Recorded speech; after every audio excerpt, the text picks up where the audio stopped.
Hello hello hello everyone, welcome back. तो आज हम डिस्कस करेंगे एक नया टॉपिक जो है एटॉमिक साइज़ और एटॉमिक रेडियस, है ना। बहुत ही बेहतरीन तरीके से इसको कवर करेंगे और बढ़िया तरीके से इसको समझेंगे। तो शुरू करते हैं। देखो, अब हम डिस्कस करने वाले हैं एटॉमिक साइज़ या एटॉमिक रेडियस के बारे में। तो पहले उसका थोड़ा चर्चा कर लेते हैं कि एटॉमिक साइज़ या फिर एटॉमिक रेडियस को क्या बोलते हैं, है ना। चलो तो लिख लेते हैं। अपना जो टॉपिक है वो है एटॉमिक साइज़, या फिर हम इसके बदले एटॉमिक रेडियस भी बोल सकते हैं, है ना। रेडियस वर्ड तो तुमने सुना ही होगा, मैथमेटिक्स में आता है कि नहीं आता है भाई, कि एकदम से टोपा ही हो, है ना। चलो एक बार बता देता हूँ। रेडियस मतलब कोई स्फीयर है, ठीक है। इस केस में स्फीयर होता है। स्फीयर है, स्फीयर मतलब तुम जानते हो, बॉल हो गया। बॉल का शेप को स्फीयर बोलते हैं। उसका सेंटर से लेकर जो आउटर, है ना, सरकमफ्रेंस है, या फिर हम बोल सकते हैं सरफेस एरिया जो बाहर का, उस तक का डिस्टेंस को हम क्या बोलते हैं, रेडियस। तो तुमको इतना आता होगा, है ना, डीप नहीं जाएंगे। हम अपना टॉपिक में आएंगे एटॉमिक साइज। तो देखो, ऐसा हम मानते हैं और हम जानते हैं कि ये जो एटम है, जो एटम होता है वो किस टाइप का होता है। सर, एटम जो होता है वो स्फेरिकल शेप का होता है। स्फेरिकल शेप का होता है। तो अगर स्फेरिकल शेप का है और अगर मुझे जानना है कि कितना बड़ा एटम होता है, तो मैं उसका कौन सा, है ना, कौन सा डायमेंशन को नापूंगा। अरे भाई, रेडियस को ही नापेंगे। अगर मैं रेडियस नाप ले जाऊँ तो मुझे पता चल जाएगा कि वो एटम जो है वो कितना बड़ा है। हेलो भाई, समझ में आ रहा है क्या तुमको? हाँ सर। तो अगर जो एटम है वो स्फेरिकल शेप का होता है और अगर मुझे जानना है कि एटम कितना बड़ा है ना, how big is the atom, how big is the atom, तो मैं क्या करूँगा, मैं उसका रेडियस को पता लगाऊंगा। How big is the atom, so radius will be very useful to find that. क्या तुम्हें पूरा कॉन्सेप्ट समझ में आया? तो हम जानते हैं कि सर जो एटम होता है वो स्फेरिकल शेप का होता है। रिकॉर्डिंग चालू है क्या? जो एटम होता है वो क्या होता है, स्फेरिकल शेप का होता है। और अगर मुझे जानना है कि एटम कितना बड़ा है तो मैं उसका रेडियस नापूंगा, और मुझे अगर रेडियस पता चल जाए तो मुझे एक आइडिया हो जाएगा कि एटम जो है वो कितना बड़ा है। अरे यार, समझ में आ रहा है क्या तुमको? ठीक है। तो ये सब करने के बाद हम क्या करेंगे, एटम का रेडियस को नापेंगे। और वो कैसे करके हो सकता है सर? पहले डेफिनेशन लिख लेते हैं, व्हाट इज एटॉमिक साइज, ठीक है।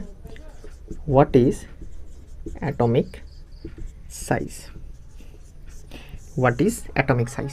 तो atomic size is nothing, atomic size may be defined as, अब एटम को तो तुम जानते ही हो, है ना, कि नहीं जानते हो? एटम कैसे बनता है सर जी? एटम में ना एक बीच में एक गोला होता है जिसको हम न्यूक्लियस बोलते हैं, और उसके चारों ओर ऑर्बिट होता है या फिर शेल होता है। इसको क्या बोलते हैं? ऑर्बिट या फिर शेल, जिसमें इलेक्ट्रॉन घूमते रहता है सर, घूमते रहता है सर। इसमें क्या करता है भाई सर? इलेक्ट्रॉन घूमते रहता है सर, ठीक है। तो ये होता है एटम। तो अगर मुझे एटम का साइज जानना है कि कितना बड़ा एटम है मेरे पास, तो मैं क्या कर सकता हूँ सर जी? ये जो सेंटर का जो न्यूक्लियस है उससे जो आउटर मोस्ट शेल है उसका डिस्टेंस नाप लीजिए सर। तो इसी को बोलते हैं हम लोग एटॉमिक रेडियस। क्या तुम्हें समझ में आया? मतलब एटॉमिक साइज और atomic radius may be defined as the distance between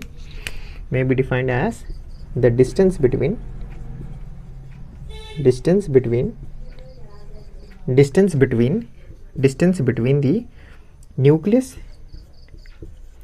nucleus of an atom and distance between the nucleus of an atom and the outermost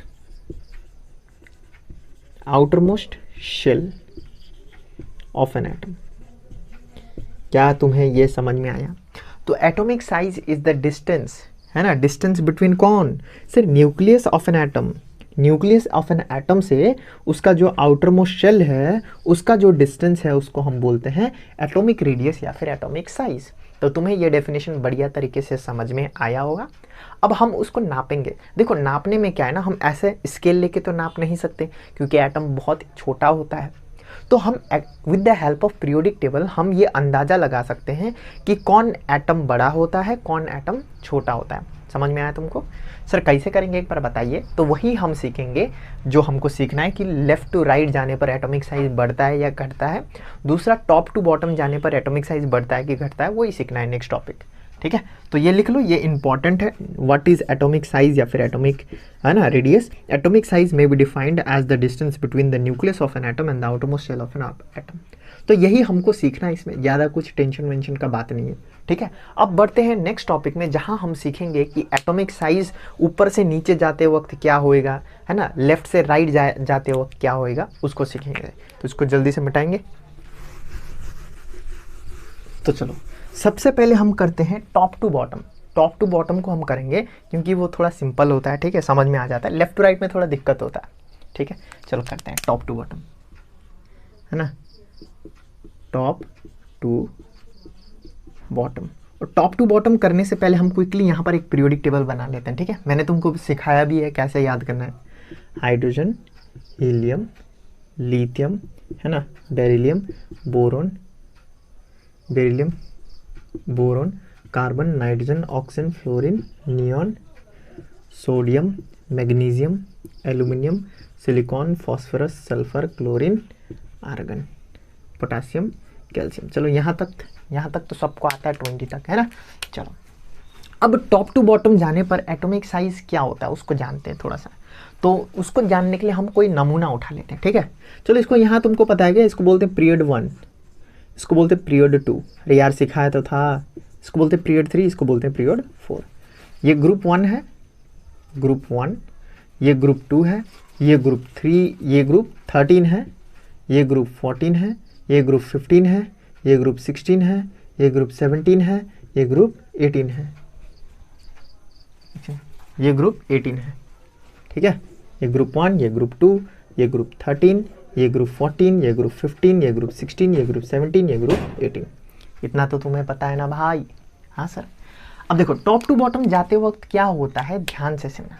अब यहाँ से मैं कोई एक ग्रुप को उठाऊंगा, 1 नंबर ग्रुप को। ठीक है, कोई एक एलिमेंट ले लो, हाइड्रोजन, ये टॉप है। और जब हम हाइड्रोजन से लिथियम में जाते हैं ना तो उसको बोलते हैं टॉप टू बॉटम। हाइड्रोजन से लिथियम, फिर से लिथियम से सोडियम, सोडियम से पोटासियम, इसको बोलते हैं टॉप टू बॉटम जाना। समझ में आया? हाँ सर। तो टॉप टू बॉटम में हम जब हम टॉप टू बॉटम जाते हैं तो क्या होता है, पीरियड नंबर इंक्रीज होता है, पीरियड नंबर इंक्रीज होता है। अरे यार अगर हाथ में यहाँ पर रखूंगा तो ये होगा पीरियड नंबर 1। तो टॉप टू बॉटम जाना मतलब इधर जाना, यहाँ हाथ रखूंगा तो पीरियड नंबर 4। तो as I go top to bottom period number increases. हाँ सर, समझ में आ गया, इतना गुस्सा मत करिए। और ये जो पीरियड नंबर है ना, पीरियड नंबर वो क्या बताता है सर, नंबर ऑफ शेल बताता है। फॉर एग्जाम्पल अगर मैं यहाँ से हाथ ऐसे करके यहाँ रख दूँ सोडियम में, तो सोडियम पीरियड 3 है, मतलब कितना सेल होगा, 3 शेल। मतलब अगर मुझे सोडियम बनाना है तो यहाँ पर न्यूक्लियस और 1 शेल, 2 शेल, 3 शेल, ऐसा कुछ हमने सीखा था क्या। तो यहाँ से अगर मैं थोड़ा दिमाग लगाऊँ ना भाई, तो ऐसा कर सकता हूँ क्या सर, ये हाइड्रोजन है, ये हीलियम, सर की सर, ये पीरियड 1 है, ये पीरियड 2 है, ये पीरियड 3 है, ये पीरियड 4 है। हाइड्रोजन का 1 ही शेल होएगा, लिथियम का 2 शेल होएगा, सोडियम का 3 शेल होएगा और पोटाशियम का 4 शेल होएगा। अरे यार हाँ सर, तो क्या तुम, अरे यार आँख को ना खट्टा से खोल के देखो इधर में। हाँ सर दिखाई दे रहा है, दिखाई दे रहा है क्या तुमको, देखो ना भाई, जब हम टॉप टू बॉटम जा रहे हैं नंबर ऑफ पीरियड इंक्रीज हो रहा है और उसके साथ साथ नंबर ऑफ शेल भी इंक्रीज हो रहा है। तो नंबर ऑफ शेल अगर इंक्रीज हो रहा है तो साइज क्या होगा, घटेगा। हाँ, आलू दिमाग लेके घूम रहे हो क्या इधर उधर, बढ़ेगा ना भाई। तो डायरेक्टली दिख रहा है कि टॉप टू बॉटम जाने पर नंबर ऑफ पीरियड इंक्रीज हो रहा है ना। तो क्या होगा, नंबर ऑफ शेल भी क्या होएगा, इंक्रीज होएगा। और अगर नंबर ऑफ शेल इंक्रीज हो रहा है तो एटॉमिक साइज क्या होएगा सर जी, इंक्रीज होएगा। इसमें कोई शक वाली बात नहीं है सर। तो तो as we move from top to bottom of periodic table, number of shell of an atom increases, therefore atomic size also increases। इसमें कोई दिक्कत वाली बात नहीं है, तुमको बढ़िया तरीके से समझ में आया होगा। देखो अब देखो यहाँ पे मैं तुमसे क्वेश्चन पूछा हूँ, बताओ बोरोन बड़का होता है कि एल्यूमिनियम बड़का होता है? तुम बोलोगे सर बोरोन जो है ना, सर बोरोन जो है, कौन सा कलर लूँ? ब्लू। अरे यार सर ये जो बोरोन है ना सर, वो पीरियड 2 का है सर। मतलब पीरियड 2 का है, मतलब 2 सेल होएगा इसमें कोई दिक्कत वाली बात नहीं है। सर ये जो एल्यूमिनियम है वो 3rd सेल का है, मतलब ये जो एल्यूमिनियम है वो 3 सेल का होएगा, तो ऑब्वियसली एल्यूमिनियम बड़का होएगा ना भाई। हाँ सर एल्यूमिनियम बड़का होएगा, हम जानते हैं, मानते भी अब तो, है ना। चलो समझ में आ गया होगा तुमको। तो हमेशा याद करना है as we go from top to bottom number of periods increases, और नंबर ऑफ पीरियड इंक्रीज होगा मतलब एटॉमिक साइज इंक्रीज होगा। नंबर ऑफ पीरियड इंक्रीज होगा तो एटॉमिक साइज भी क्या होएगा? इंक्रीज होएगा, इसमें कोई शक वाली बात नहीं है। चलो आगे बढ़ेगा। अब दूसरे में ना हमेशा स्टूडेंट को डाउट होता है, कमेंट भी आया था, मैंने ये वीडियो अपलोड कर लिया है लेकिन ये सेकंड वीडियो में अपलोड कर रहा हूँ, और अगर हल्ला चिल्ला हो रहा है बाहर में तो है ना उसको इग्नोर करो। अभी फेस्टिवल का सीज़न है तो बाहर त्यौहार चल रहा है थोड़ा सा। देखो मैं ही हूँ जो तुम्हारे लिए वीडियो बना रहा हूँ इधर बैठ के, है ना, थोड़ा दया मया कर दो। चलो देखो जब हम लेफ्ट से राइट में जाएंगे तो क्या होगा उसको डिस्कस करेंगे।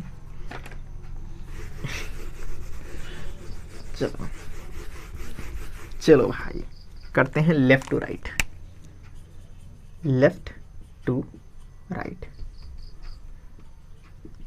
एक बात मैं यहां पर बता देता हूं कि जब हम टॉप टू बॉटम जाते हैं ना, टॉप टू बॉटम, इसका मतलब क्या है? हम ऊपर से नीचे जा रहे हैं इधर में, और इसको हम बोलते हैं डाउन द ग्रुप। दूसरा नाम उसका होता है डाउन द ग्रुप।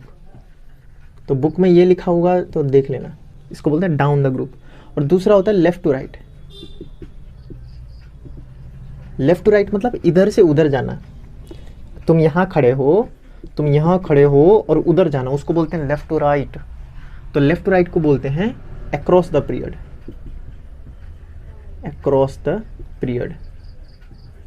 ठीक है, थोड़ा समझ जाना, ठीक ही लिखा हूँ। चलो लेफ्ट टू राइट डिस्कस करते हैं। लेफ्ट टू राइट मतलब क्या है? लेफ्ट टू राइट सर हमको ये बात तो पता चल गया कि जब हम ऊपर से नीचे जाते तो साइज बढ़ता है। चलो मान लिया हम सर, मान लिया नहीं, जानते हैं, मानते हैं। जैसे कि यहाँ फ्लोरीन और क्लोरीन में क्लोरीन बढ़ता है ना, इसके नीचे और भी होएगा। फिर कल बाहर आई आंटी। चलो अब बताओ सबसे बड़का कौन होगा? ये तो नहीं मानते यहीं तक। सबसे बड़का कौन होगा? आयोडीन, उसके बाद ब्रोमीन, उसके बाद क्लोरीन, उसके बाद फ्लोरीन। एस्टाटाइन जो है वो रेडियो एक्टिव हो जाता है, इसीलिए नहीं मानते, लेकिन मानते भी है तो एस्टाटाइन भी बड़ा ही होगा आयोडीन से। ठीक है, लेकिन उतना नीचे नहीं जाता है क्लास 10 में क्योंकि सिलेबस से बाहर हो जाता है। ठीक है, चलो तो पीरियोडिक टेबल लेकिन तुमको पूरा याद करना है क्योंकि वो लोग दे देगा तुमको कि अरेंज करो इंक्रीजिंग ऑर्डर डिक्रीजिंग ऑर्डर में। तो अगर तुम्हें ये याद होगा ना तो बढ़िया तरीके से तुम लिख सकते हो आंसर। ठीक है, चलो अब करते हैं left to right. Left to right का दूसरा नाम क्या है sir? Across the period, across the period. चलो अब अक्रॉस द पीरियड जाते वक्त हम एक नमूना उठाएंगे। अक्रॉस द पीरियड मतलब क्या है सर? इधर से जब हम उधर जाएंगे तो क्या होएगा? यार one more time sir, one more time. Left से राइट में जाएंगे तो एटॉमिक साइज का क्या होएगा? बढ़ेगा एटॉमिक साइज, घटेगा, क्या होएगा बताइए सर। ठीक है, अब देखो यहाँ पर दुविधा क्या है ना, स्टूडेंट सोचता है चलो इसको उठाते हैं, ठीक है, पीरियड 2 को स्टडी करते हैं, इसको उठा के स्टडी करते हैं। ये पीरियड 2 को उठाएंगे और स्टडी करेंगे और जानेंगे कि क्या होता है। चलो पीरियड 2 में सबसे इधर कौन है? लिथियम। और पीरियड 2 में सबसे उधर कौन है? फ्लोरीन। नियोन को नहीं लेंगे क्योंकि वो जो है स्टेबल होता है ना, नोबल गैस। जब तुम हायर क्लास में जाओगे ना इधर से उधर जाएगा तो एटॉमिक साइज बढ़ेगा। मैं तुमको उससे दिक्कत नहीं देना चाहता हूँ, उधर मत फोकस करो। ठीक है, वो 11-12 में सीखेंगे उसको। इधर आओ, तो यहाँ पर सिर्फ हम इतना कंसिडर करेंगे, ठीक है, आउट ऑफ सिलेबस हो जाता है उधर। सो लिथियम से फ्लोरीन में जाने पर एटॉमिक साइज का क्या होगा? बताइए सर, काहे सस्पेंस क्रिएट किया जा रहा है? तो देखो, तुम बोलोगे ना सर अगर हम लॉजिकली देखें दिमाग लगा के तो दोनों ही पीरियड 2 है, lithium and fluorine both are of period 2। तो पीरियड 2 है, इसका मतलब बोथ ऑफ देम विल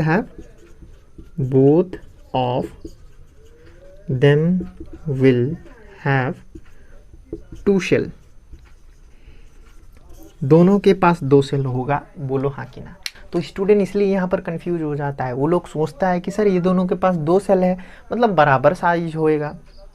अरे यार ओ भाई देखो, अगर तुम्हारा पड़ोसी है, ठीक है, उसका घर जो है 2 तल्ला का है, फर्स्ट फ्लोर सेकंड फ्लोर, और फिर तुम्हारा भी घर है 2 तल्ला का, फर्स्ट फ्लोर सेकंड फ्लोर, क्या ये ज़रूरी है कि दोनों ही 2 फ्लोर का घर बराबर हो?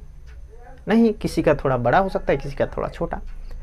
समझ में आ रहा है? तो यहाँ पर भी हाँ, ये दोनों एलिमेंट के पास 2 शेल है, लिथियम के पास भी 2 शेल है, फ्लोरीन के पास भी 2 शेल है, लेकिन साइज बराबर हो ये मैंडेटरी नहीं है, ये कंपलसरी नहीं है। क्या तुम्हें समझ में आया? सर तो क्या होगा बताइए ज़रा।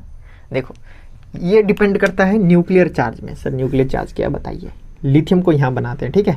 लिथियम का एटॉमिक नंबर कितना होता है? सर हाइड्रोजन हीलियम लिथियम जो एटॉमिक नंबर है वो 3 होता है, मतलब नंबर ऑफ इलेक्ट्रॉन भी कितना होएगा? 3 होएगा, और नंबर ऑफ प्रोटॉन भी कितना होगा? 3 होगा। तो इसको जब हम बनाएंगे तो ये होगा 1 2 3, ऐसा होगा लिथियम। अरे यार हाँ सर, फ्लोरीन को बनाइए सर, तो फ्लोरीन ऐसा होगा 1 2 3 4 5 6 7। इसको भी ठीक से बनाते हैं, ठीक है।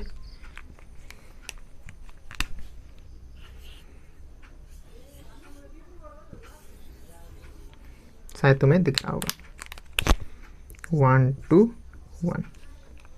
अब तुमको देखकर लगेगा सर ये तो फ्लोरीन है, सर अपना फ्लोरीन, इसमें बहुत सारा इलेक्ट्रॉन है, मतलब इसका साइज बड़ा होगा, और इसमें तो देखिए सर साइज कितना छोटा है। गलत है भाई तुम्हारा सोच, ध्यान से सुनो। दोनों के पास 2 फ्लोर है, बोथ एलिमेंट्स हैव 2 फ्लोर। तो ये लेफ्ट साइड में है और ये राइट साइड में पीरियोडिक टेबल का। So while moving from left to right atomic size क्या होता है? इंक्रीज होता है, ओ सॉरी डिक्रीज होता है, सॉरी डिक्रीज होता है। When we go from top to bottom decrease, sorry increase. When we go from top to bottom increase, left to right decrease. ऊपर से नीचे जाते वक्त साइज बढ़ेगा, जैसे कि इससे इसका साइज बड़ा होता है, ऊपर से नीचे जाते वक्त साइज बढ़ेगा, उधर जाते वक्त साइज घटेगा। क्यों घटेगा? अब ध्यान सुनो। ओके चलो बताओ, यहाँ बीच पर कितना चार्ज होगा? बीच में कितना चार्ज होगा?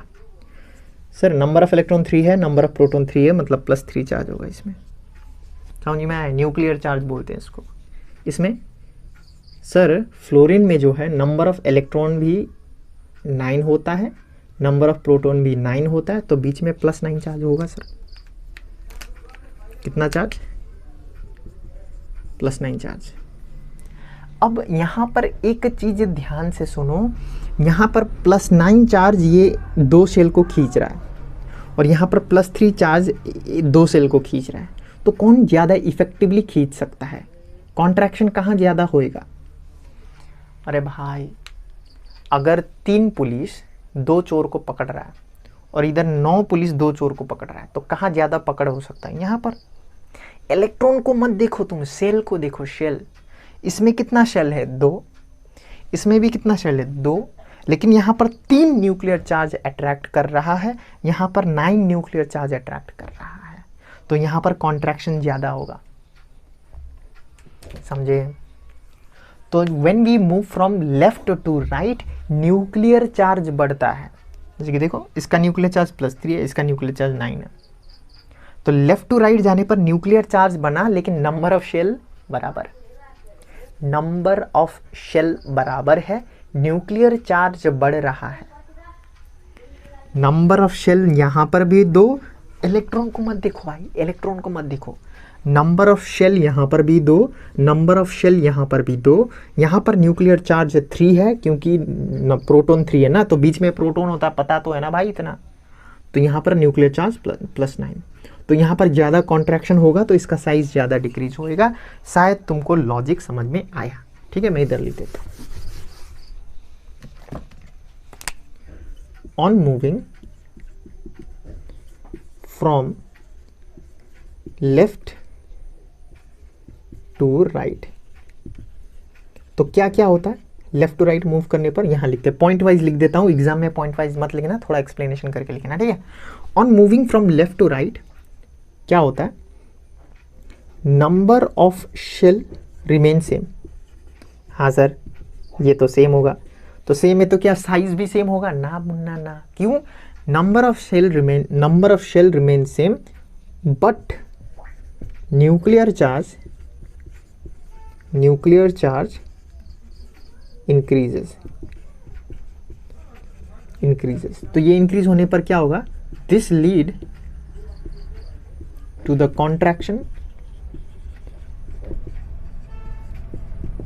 Contraction of an atom thereby और देयरफॉर साइज क्या होगा, डिक्रीजेस। शायद तुमको समझ में आया, ये बहुत ही इजी लैंग्वेज में मैंने यहाँ पर लिख दिया। समरी करते हैं, ठीक है, क्योंकि कंफ्यूजन हो सकता है। टॉप टू बॉटम जाते वक्त पीरियड बढ़ता है, period number 1, period number 2, period number 3, तो जैसे पीरियड नंबर बढ़ता है तो शेल नंबर बढ़ेगा, शेल 1 होता है, फिर 2 होता है, फिर 3 होता है, फिर 4 होता है, तो नंबर ऑफ शेल बढ़ता है, नंबर ऑफ शेल बढ़ेगा तो एटॉमिक साइज बढ़ेगा, इसमें कोई दिक्कत वाली बात नहीं है। अब दूसरा, जब हम लेफ्ट टू राइट जाते हैं, जैसे कि हमने यहाँ पकड़ा इसको, कितना शेल है इसके पास 2, इधर जाते हैं यहाँ पर भी कितना शेल है 2, अरे यार लेफ्ट टू राइट जाते वक्त नंबर ऑफ शेल तो सेम रहेगा ना सर, तो क्या साइज भी सेम होगा ना। On moving from left to right number of shell तो सेम होता है लेकिन न्यूक्लियर चार्ज बढ़ता ही रहता है, तो यहाँ पर न्यूक्लियर चार्ज 3 था, इधर गए हम न्यूक्लियर चार्ज 9 हो गया, तो 9 चार्ज जो है +9 चार्ज 2 शेल को खींच रहा है, यहाँ पर +3 चार्ज 2 शेल को खींच रहा है, तो कहाँ कॉन्ट्रैक्शन ज़्यादा होएगा, इधर में ऑब्वियसली हाई न्यूक्लियर चार्ज। इसको है ना, जब तुम हायर क्लास में जाओगे इसको बोलते हैं Z effect, higher Z effect बोलते हैं इसको, लेकिन अभी छोड़ो, उतना दिक्कत नहीं है ना, न्यूक्लियर चार्ज बोलना है, ठीक है। तो शायद तुमको समझ में आया होगा यहाँ तक, तो इट्स वेरी क्लियर। तो कुछ क्वेश्चन होगा जो हम नेक्स्ट क्लास में करेंगे या फिर मैं अपलोड कर दूंगा बाद में, ठीक है। चलो, और डबल शॉट तो आ रहा ही है ना, वहाँ पर भतेरो क्वेश्चन कर लेंगे, है ना। Thank you guys.